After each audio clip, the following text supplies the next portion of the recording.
Hello friends, welcome to lecture 3 on vector. तो आज हम लोग वेक्टर के लेक्चर 3 पर आगे बढ़ेंगे। पिछले क्लासेस में हमने जो है वेक्टर क्या है, वेक्टर की प्रॉपर्टीज क्या है, वेक्टर के एडिशन और सब्ट्रैक्शन के बारे में देखा था। आज का जो हमारा क्लास है इसमें हम लोग वेक्टर के कंपोनेंट ऑफ वेक्टर और यूनिट वेक्टर के बारे में पढ़ेंगे। तो हम लोग सबसे पहले हम लोग बात करते हैं that is about components of vector. Components of vector, components of vector in a plane, पहले इसके अंदर प्लेन के अंदर, फिर हम लोग स्पेस में भी देखेंगे। तो वेक्टर को अगर प्लेन के अंदर रख रहे हैं तो उसकी जो कंपोनेंट करेंगे उसके बारे में हम लोगों को इसमें पढ़ना है। मतलब कि कंपोनेंट ऑफ वेक्टर तो पढ़ना है, लेकिन अपने को केवल प्लेनिंग रूप में पढ़ना है, प्लेनर रूप में पढ़ना है। समझिएगा चीजों को आराम से, कोई जल्दबाजी नहीं है। मान लो कोई एक अपना ऐसे वेक्टर है जिसको मैं लिख रहा हूं ए वेक्टर, और ये जो ए वेक्टर है उसके अपने दो पार्ट्स हैं, एक एक्स पार्ट और एक वाई पार्ट। एक ये जो वेक्टर है वो सिंपली मैं लेकर चल रहा हूं एक्स वाई प्लेन में। ये वाई जेड में भी हो सकता है, जेड एक्स प्लेन में भी हो सकता है, कोई आर्बिट्ररी प्लेन में भी हो सकता है। मैं सिंपल इसको एक्स वाई प्लेन में लेकर चल रहा हूं, और इस वेक्टर को मैं दिखा रहा हूं कि ये जो वेक्टर जो है वो एक्स से आपको एंगल थीटा बना रहा है। एक्स से अपना कितना एंगल बना रहा है? थीटा।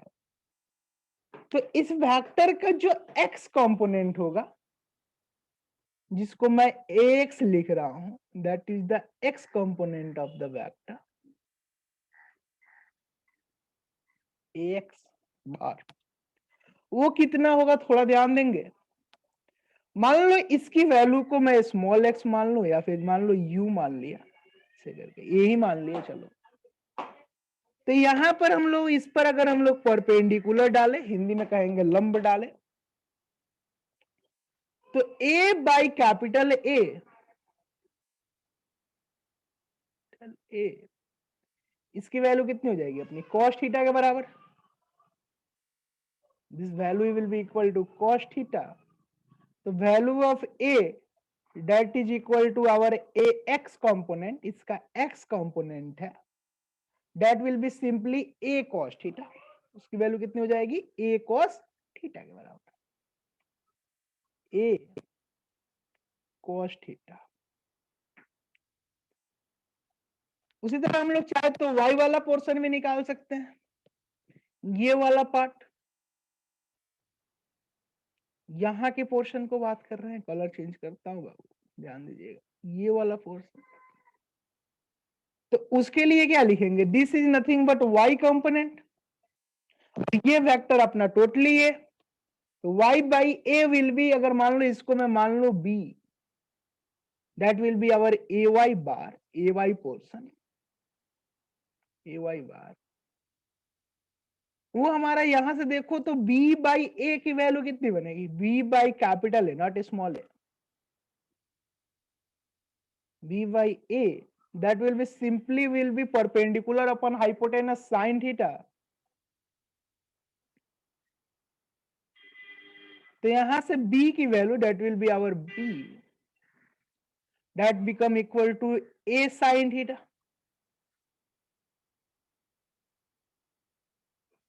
a sine theta. तो मतलब ए वाई कंपोनेंट इस केस में अपना बना ए साइन थीटा, और ए एक्स कंपोनेंट अपना बना ए कॉस थीटा। चलो थोड़ा और आगे जाते हैं, दूसरा ग्रुप देखते हैं, एक थोड़ा सा और वेरिएशन देखते हैं, ताकि चीजें आपको क्लियर हो जाए। थोड़ा देखिएगा, मान लो ये अपना जो वेक्टर था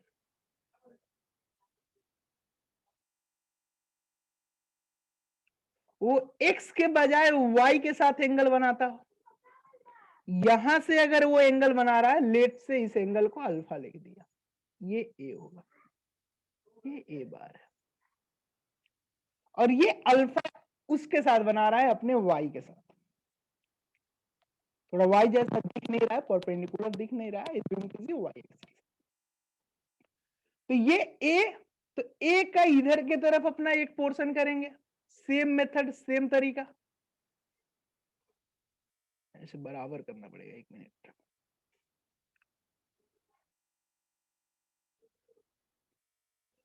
थोड़ा ध्यान दीजिएगा।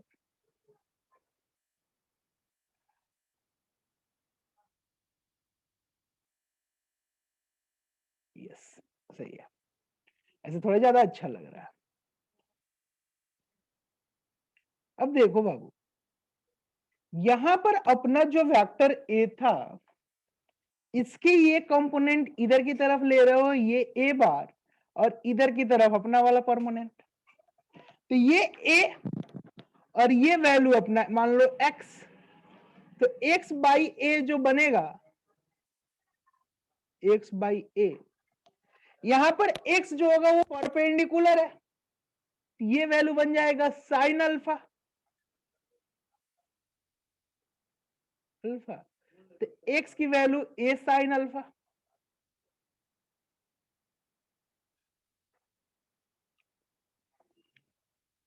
अगर इसको मैं y मान लो, उस तरह लिखेंगे y by a, y by a लिखेंगे, और ये जो y बाई ए की वैल्यू होगी उसी तरह से अगर करें तो बेस अपन हाइपोटेनस, ये अपने को बन के देगी cos अल्फा। तो यहां से y की वैल्यू बन जाएगी a cos अल्फा, तो बन जाएगी a cos अल्फा। तो यहां देखो एक तरफ बन रहा है a साइन अल्फा और एक पार्ट बन रहा है a cos अल्फा। यहां से एक चीज अपने को समझ में आई कि जो y पार्ट है that is equal to a cos alpha और x part that is a sine alpha, ये जो बन रहा है that is nothing but the component of vector. एक चीज थोड़ा समानता देखो पिछले केस वाला में और इसमें, जिससे ये एंगल जिस एक्सिस से इंक्लाइंड थी उधर के तरफ अपना कॉस बना है, दूसरा परपेंडिकुलर वाला साइड है। यहां पर ये एंगल जो था वो y वाले के साथ हमारा, इसको अगर y मान ले, इसको अगर हम x मान ले, y वाले के साथ अपना अल्फा बना रहा है, तो ये y वाले के साथ बना रहा है तो a साइन अल्फा बना, क्यों? क्योंकि वो y एक्सिस से इंक्लाइंड एंगल था अल्फा, तो ये वैल्यू बन गया है a sine alpha, sorry a cos alpha, और ये x वाला बन गया है अपना a साइन अल्फा। मतलब क्या निकला, एक रिजल्ट टाइप में हमको मिला क्या? अगर हम लोग चाहे तो इसको लिख सकते हैं कि अगर हम लोग कंपोनेंट ऑफ वेक्टर कर रहे हैं, if we do component of vector, अगर हम वेक्टर का कंपोनेंट करें तो जिस एक्सिस से अपना वो इंक्लाइंड होगा उधर की तरफ cos, component of vector, it inclined with the axis, it inclined with the axis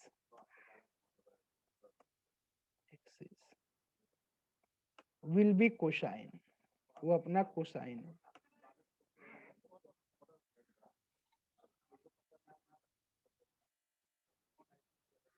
तो ये आपको कोसाइन बनाएगा, यही मैं तुमको आप समझाना चाह रहा हूं। तो ये हमने थोड़ा सा मेथड देखा कि कैसे हम लोग वेक्टर की कंपोनेंट करेंगे एक्स और वाई एक्सिस के। थोड़ा सा और डेप्थ में जाते हैं, थोड़ा और एनालिसिस करते हैं चीज,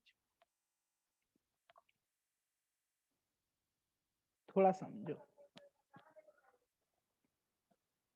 थोड़ा डेप्थ में एनालिसिस करने से पहले, थोड़े स्पेशल वाले चीजों को पढ़ने से पहले हम लोग एक चीज के बारे में पढ़ते हैं, that is about another type which is important. थोड़ा ध्यान दीजिएगा, हम लोग पढ़ेंगे अपने को जो पढ़ना है that is nothing but unit vector. थोड़ा सा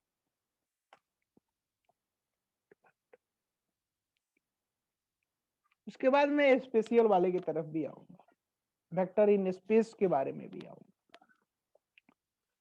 यूनिट वेक्टर थोड़ा समझिएगा चीजों को आराम से, कोई जल्दबाजी नहीं है। यूनिट वेक्टर के बारे में कहा जाता है वैसा वेक्टर जिसका मैग्नीट्यूड यूनिटी के बराबर हो। मैग्नीट्यूड कितने के बराबर हो? 1 के बराबर। A vector having magnitude equal to 1, such vector is known as unit vector। यानी कि वैसा वेक्टर जिसकी मैग्नीट्यूड 1, मैग्नीट्यूड कितनी हो अपनी? 1 के बराबर।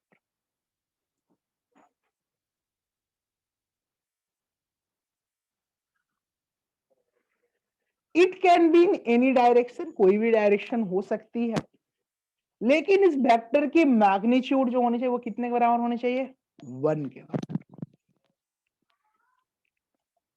मतलब कि कोई वेक्टर जिसकी मैग्नीट्यूड 1 हो, ये क्या रिप्रेजेंट कर रहा है, ये इसकी महत्व क्या है, ये समझो। तो जो वेक्टर जो होते हैं, वेक्टर के पास दो चीजें होती है, एक मैग्नीट्यूड और एक डायरेक्शन। जब मैग्नीट्यूड 1 हो गया, मतलब कि इस वेक्टर का यूज क्या है? Basically to represent the direction of the vector. यानी कि unit vector is a vector having magnitude 1, और ये जो वेक्टर है अपने को कुछ और नहीं, बेसिकली उस वेक्टर की डायरेक्शन को बताता है। It represent the direction of vector, it represent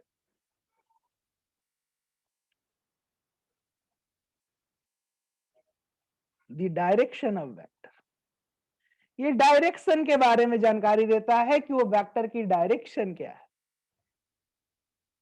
the direction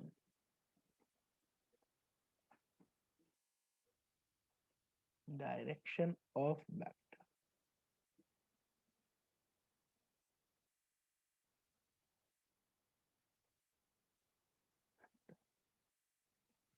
ये वेक्टर के डायरेक्शन के बारे में बताता है कि अपना वेक्टर जो है उसकी डायरेक्शन किधर की तरफ है, वो किस डायरेक्शन में मूव कर रहा है, उसकी मैग्नीट्यूड यूनिटी होनी चाहिए। तो मतलब कि यूनिट वेक्टर का कुल काम यही है कि वो वेक्टर के ओरिएंटेशन उसके पार्टिकुलर डायरेक्शन को बता दे। तो ये हमारा यूनिट वेक्टर के जो फंडामेंटल डिफिनीशन है उसकी बात। थोड़ा और चीजों को समझाता हूं, थोड़ा समझिएगा आराम से, कोई जल्दबाजी नहीं है।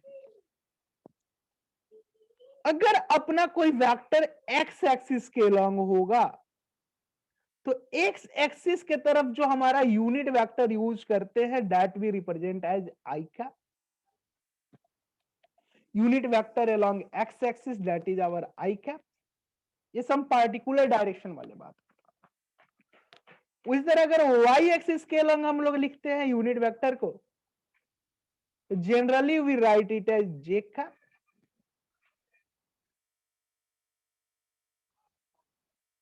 वही अगर हम लोग जेड एक्सिस के अलोंग लिखते हैं,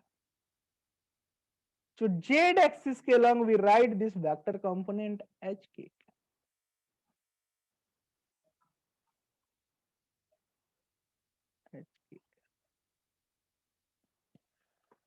तो वही जो अपना वेक्टर है उसका जो कंपोनेंट्स है, this is our components along particular direction.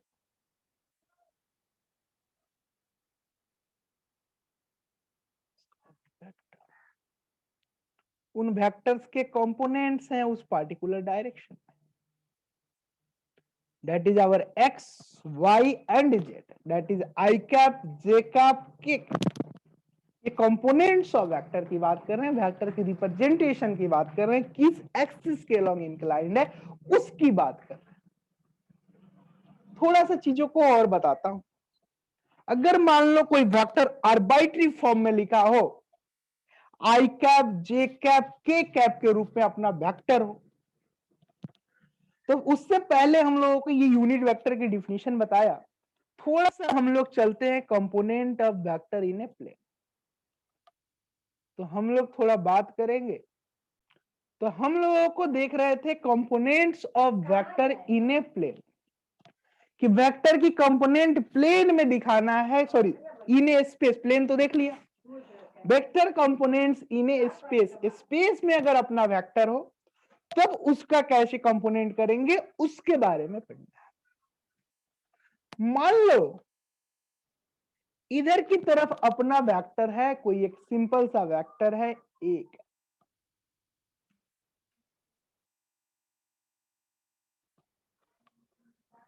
ये अपना एक वेक्टर है सिंपली एक।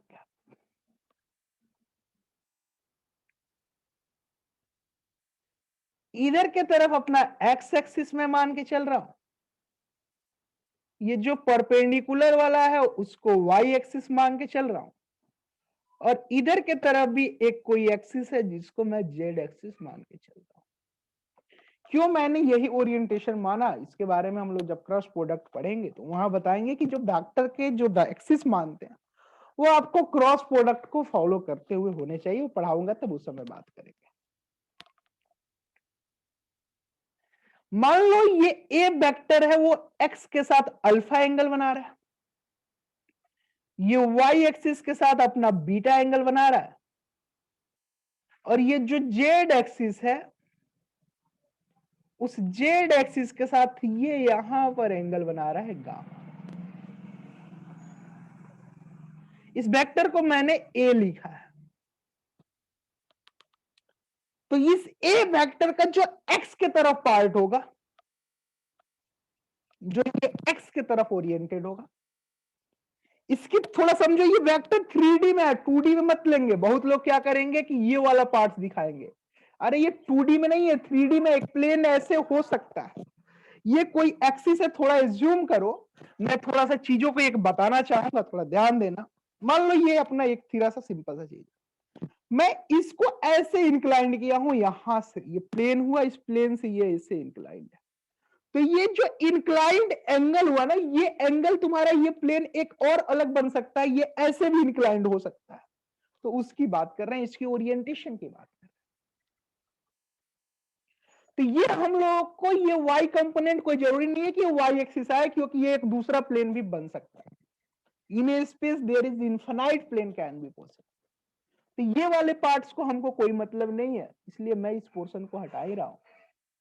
अपने को जो मतलब है बेसिकली एक्स वाले पोर्शन से मतलब है।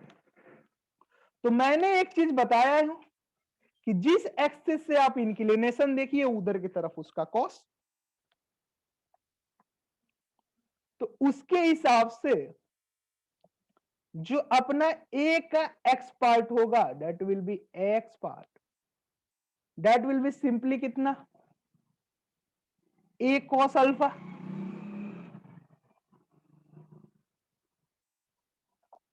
उसी तरह अगर ए वाई पार्ट होगा तो that will be simply A sine alpha.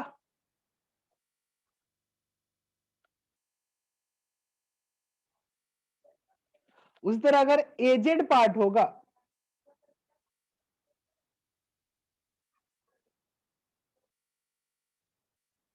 That will, sorry cos sine alpha लिख दिया, ए कॉस बीटा, सॉरी ए कॉस बीटा, क्योंकि वो कंपोनेंट साइन वाला फिर वही गड़बड़ हो जाएगा, प्लेन वाला गड़बड़ी कर देंगे। एजेड वाला सिंपली ए कॉस गामा। तो एक a cos alpha, a cos beta, a cos gamma, that is the unit vector along x Y and z x. अब थोड़ा चीजों को एनालिसिस करते हैं, थोड़ा चीजों को और एनालिसिस करके देखते हैं क्या ये बन रहा है, उसके बारे में बात करते हैं। थोड़ा ध्यान दीजिए। तो ये मैंने इस वेक्टर का X component, Y component, Z component निकाला। अब हम लोग जो बात कर रहे थे यूनिट वेक्टर वाली, उसकी तरफ थोड़ा सा चलते हैं। मान लो कोई आर वेक्टर है अपना, अगर आर वेक्टर का अपना एक कंपोनेंट है आर एक्स आई कैप, जो एक्स एक्सिस की तरफ है वो आर एक्स है, वाई वेक्टर की तरफ अपना आर वाई है, जे plus r Z,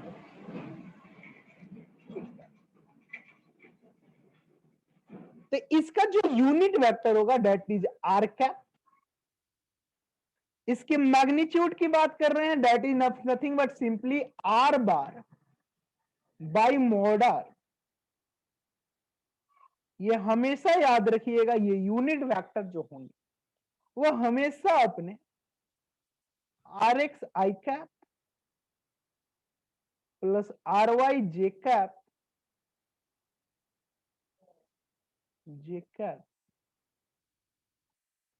plus r z k cap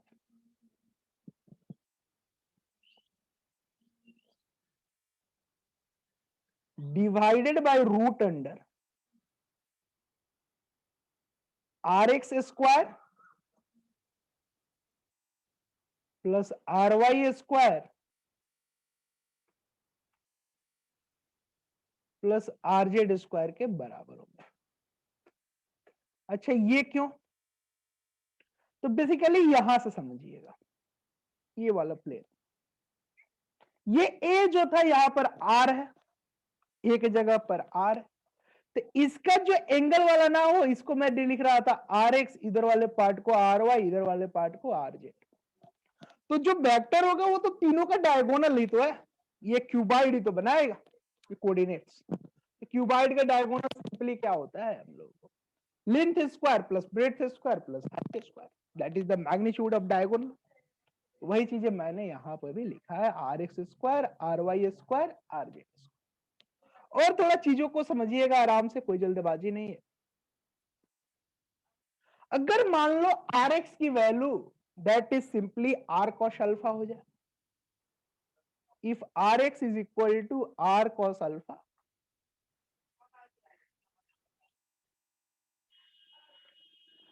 are Y की वैल्यू उसी तरह अपना आर कॉस बीटा हो जाए, बेसिकली ये आर जो है वो अल्फा बीटा गामा एंगल बना रहा हो तब की बात है,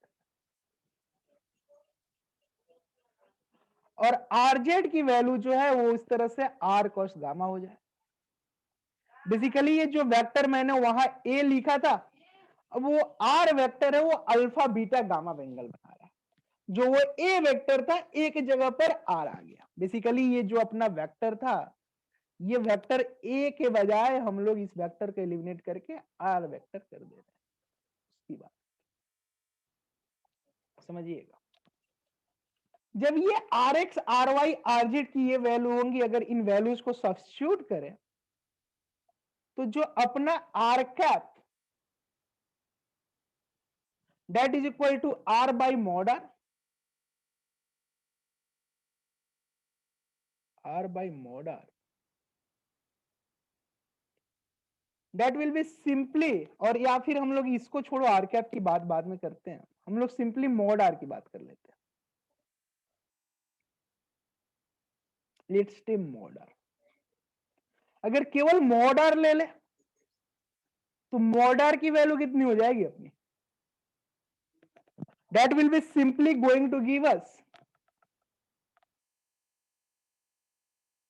आर कॉस अल्फा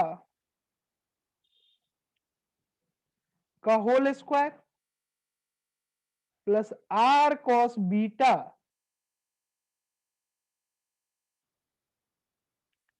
का whole square plus r cos gamma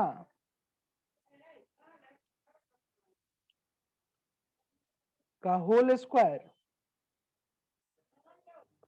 का अंडर रूट, इन सारे के ऊपर। तो यहां से अपना आर जो होगा मॉड आर की वैल्यू, यहां से आर स्क्वायर का अंडर रूट बाहर आएगा, that will be simply mod are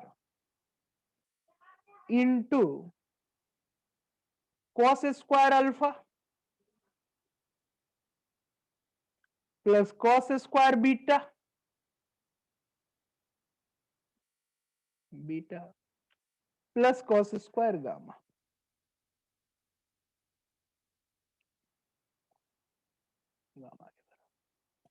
तो ये मॉड आर से मॉड आर कैंसिल हो गया, दैट इज इक्वल टू 1 हो जाएगा। अगर दोनों बगल स्क्वायर कर दे तो यहां से अपने को रिजल्ट बन जाएगा cos square alpha plus cos square beta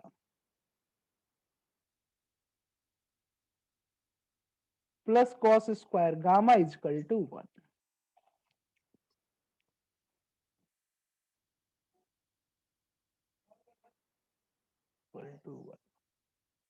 और थोड़ा एक चीज देखते हैं बाबू, ध्यान दीजिए आराम से, कोई जल्दबाजी नहीं। ये जो cos square alpha plus cos square beta plus cos square gamma is equal to आपने 1 लिखा, क्या यहां से हम लोग एक रिजल्ट निकाल सकते हैं, एक और सा रिलेशन? थोड़ा सा अगर हम लोग ट्रिग्नोमेट्री बेसिक फंडामेंटल 10th वाला यूज करें, कॉस स्क्वायर को लिख सकते हैं 1 माइनस साइन स्क्वायर, उसी तरह कॉस स्क्वायर बीटा को लिख सकते हैं 1 माइनस साइन स्क्वायर बीटा, और उस तरह कॉस स्क्वायर गामा को लिख सकते हैं 1 माइनस साइन स्क्वायर गामा। तो ये 1 प्लस 1 दैट विल बी 3, इसको मैं थोड़ा सा लिख रहा हूं डायरेक्ट में, 3 minus sine square alpha plus sine square beta beta plus sine square gamma sine square gamma that is equal to 1। और यहां से अपने को ये रिजल्ट मिल गया एक और छोटा सा, कि sine square alpha plus sine square beta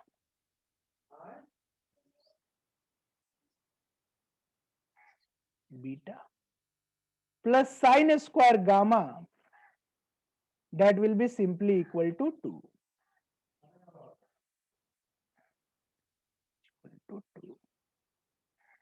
तो यानी कि इस 1 को इधर लेते हैं तो 3 माइनस 1 हो जाएगा 2। तो एक रिजल्ट हमें, दो रिजल्ट यहां से मिला कि cos square alpha plus cos square beta plus cos square gamma is equal to 1 if any vector is making alpha beta and gamma with x axis y axis and z axis in cartesian vector plane। याद रखना Cartesian vector plane पड़ रहा है, code तुम polar vector plane की तरफ मत जाना, पोलर की तरफ मत जाना, vector space polar coordinate system का नहीं पढ़ रहे हम लोग, कार्टेशियन कोऑर्डिनेट सिस्टम। हमारे सिलेबस जो 12th के सिलेबस तक है, जेई के सिलेबस तक है, that is Cartesian not polar. Polar में हम लोग जब जाएंगे तो वहां सिलेंड्रिकल स्फेरिकल वो सब चीजें आएंगे, उसके बारे में बात। तो basically we got sine square alpha plus sine square beta plus sine square gamma that is equal to 2 के बराबर। तो ये हम लोगों ने सिंपली वेक्टर के प्रोडक्ट की बात किया कि अगर अपना कोई वेक्टर है उसकी यूनिट वेक्टर कितनी होगी, उसको निकालने के लिए हमने ये यूज किया। थोड़ा सा चीजों को और एनालिसिस, थोड़ा सा चीजों को देखते हैं, थोड़ा सा बारीकी से थोड़े थोड़े चीजों को देखते हैं। मान लो एक छोटा सा क्वेश्चन, मैं एक क्वेश्चन करना चाहूंगा इस पे वेक्टर पर, छोटा सा न्यूमेरिकल, एक बेसिक क्वेश्चन जो बहुत बार पूछे गए, इस टाइप के क्वेश्चन थोड़े सा पहले पूछे जाते थे। थोड़ा ये एससीबी के क्वेश्चन में मिल जाएंगे, एससी वर्मा अगर आप बुक को फॉलो कर रहे हैं, चाहे डीसी पांडे को फॉलो कर रहे हैं, वहां आपको ये क्वेश्चन मिल जाएंगे। देखिएगा, या फिर डिफरेंट डिफरेंट मटेरियल, चाहे वो एलन के हो चाहे रेजोनेंस को, इस टाइप के क्वेश्चन मिलेंगे। सिंपल से देखिएगा, एक सिंपल सा क्वेश्चन, एक क्वेश्चन सॉल्व करते हैं। मान लो एक कोई वेक्टर इधर की तरफ है, इसको थोड़ा सा मैं ओरिएंटेशन करता हूं, थोड़ा ध्यान दीजिएगा।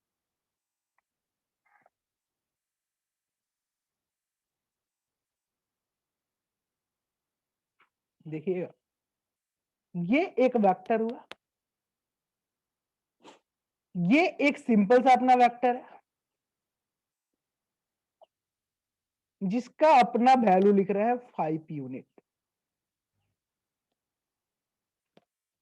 यहां पर एक और वेक्टर है, ऐसे ही एक दूसरा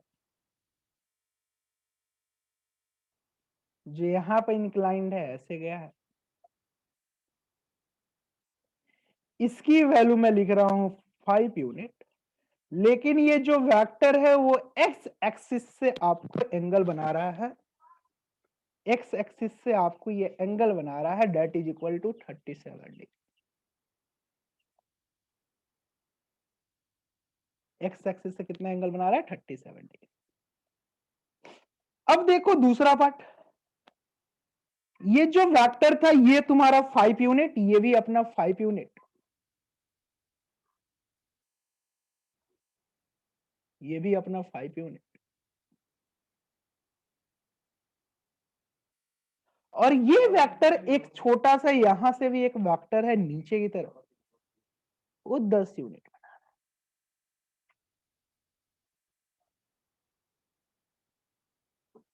10 यूनिट। तो एक 5 यूनिट इधर की तरफ, 5 यूनिट नीचे की तरफ, 10 यूनिट। तो इस वेक्टर की जो समेशन होगी वो कैसे करेंगे उसके बारे में देखना है कि how we will sum that vector. इनका वेक्टर एडिशन कैसे करेंगे उसके बारे में बात करें, थोड़ा ध्यान देना। To sum such type of vector हम लोगों को इंडिविजुअल वेक्टर को लेना है और उस इंडिविजुअल वेक्टर को पकड़कर उसके कंपोनेंट करने हैं।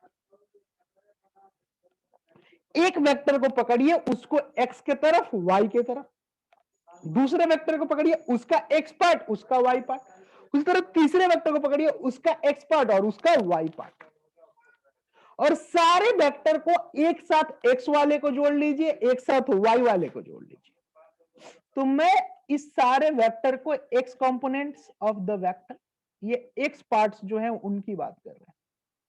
केवल मैं एक्स कंपोनेंट सारे वेक्टर के इंडिविजुअल बताऊंगा कि वो एक्स कंपोनेंट्स कितने हो रहे हैं। पहले वाले वेक्टर का पूरा 5 यूनिट एक्स की तरफ है, तो सिंपली 5। अब ये 5 का दूसरा जो पोर्शन है that is inclined with 37 degree Celsius, sorry 37 degree, not Celsius, that is temperature, थोड़ा डिफरेंट हो गया। ये 5 जो है वो 37 डिग्री से इंक्लाइंड है, तो ये 5 का कॉस 37 हो जाएगा, that will be simply along X axis, cos 37।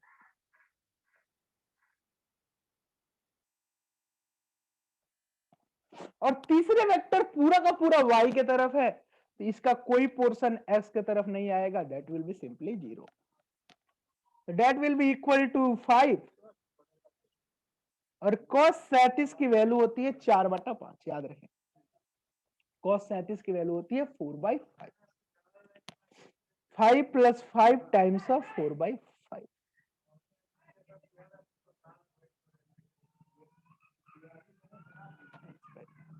इसको सिंप्लीफाई कर दो,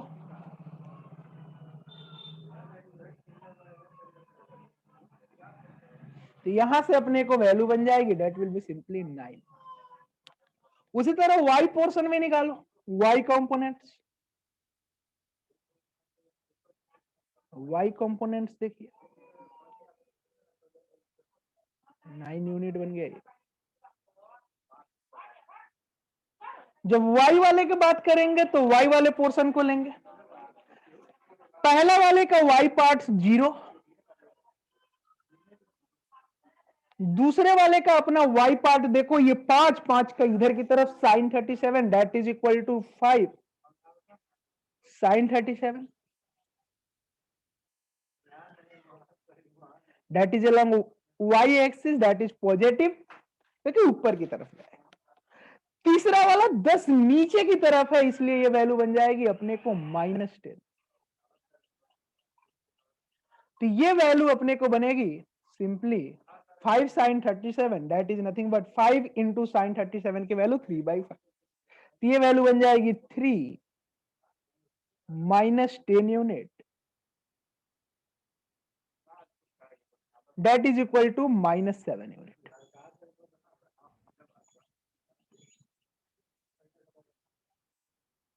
तो यानी कि अपना जो वेक्टर था, अगर हम लोग इसको रिप्रेजेंट करना चाहें तो वो एक एक्स की तरफ है, एक y नीचे की तरफ है, ये 9 यूनिट्स है, और ये नीचे की तरफ 7 यूनिट्स है, और इन दोनों के बीच में एंगल 90 का।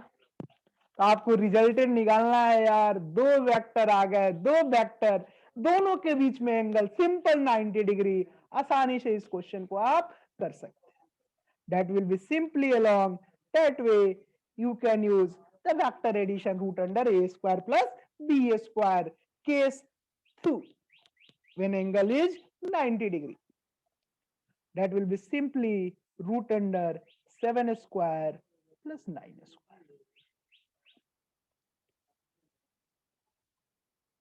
तो ये आपका हो जाएगा 49 प्लस 81। सिंप्लीफाई कर लीजिएगा, ये आ जाएगा आपका 81 9 90 40 130। तो रूट 130 यूनिट अपने को मैग्नीट्यूड हो गई। अच्छा, ये magnitude that is simply root 130। Angle कितनी बनाएगी ये एंगल? तो आप यहां से मन करे ये एंगल को निकाल लो, y से मन करे y से निकाल लो। तो यहां से हम लोग एंगल निकाल सकते हैं। We will get tan of alpha, that will be simply y by x, that is 7 by.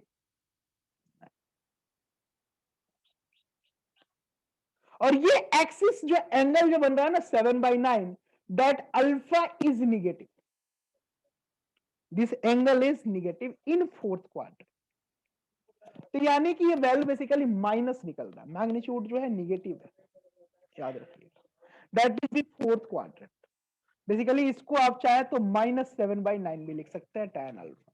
Alpha that is negative, you can find in that way also -7/9। या फिर मैग्नीट्यूड सिंपली देखा जाए तो 7/9 लिख दो, इसको तुम चाहो तो 7/9 लिख दो। और ये अल्फा डिग्री बना रहा है in fourth quadrant. So basically this vector is going in fourth quadrant. तो एक छोटे से क्वेश्चन से हमने इस चीज को सीखा। तो that is all about unit vector and components of vector. Next class में हम लोग पढ़ेंगे that is about vector product. Vector product में हम लोग देखेंगे scalar product that is dot product as well as vector product that is cross product. तो इसको हो सके तो 2 पार्ट्स में कर लेंगे या फिर 1 पार्ट्स में ही पूरा का पूरा चीज को करेंगे। तो आज की जो हमारी ये क्लास थी, थोड़ा सा एक बार रिकॉल कर लेते हैं जो भी हम लोगों ने पढ़ा, उसके बाद हम लोग इसको वाइंड अप करेंगे। थोड़ा ध्यान दें।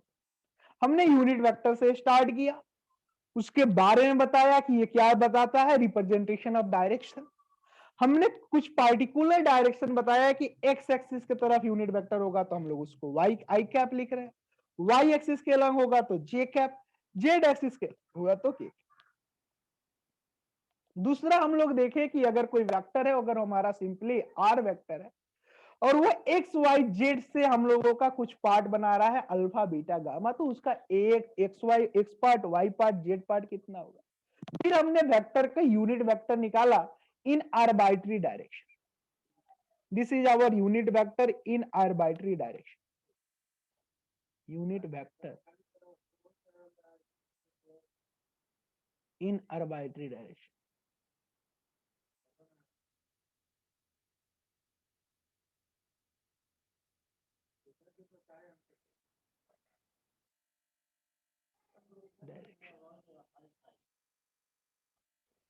ये आर्बिट्री डायरेक्शन की बात कर रहा है। फिर हम लोगों ने यहां थोड़ा सा चीज देखा था कि ये वेक्टर के कैसे रिजल्ट होंगे। कुछ रिजल्ट निकाला, cos square alpha plus cos square beta plus cos square gamma that is equal to 1 if it is making an angle alpha beta gamma with x axis।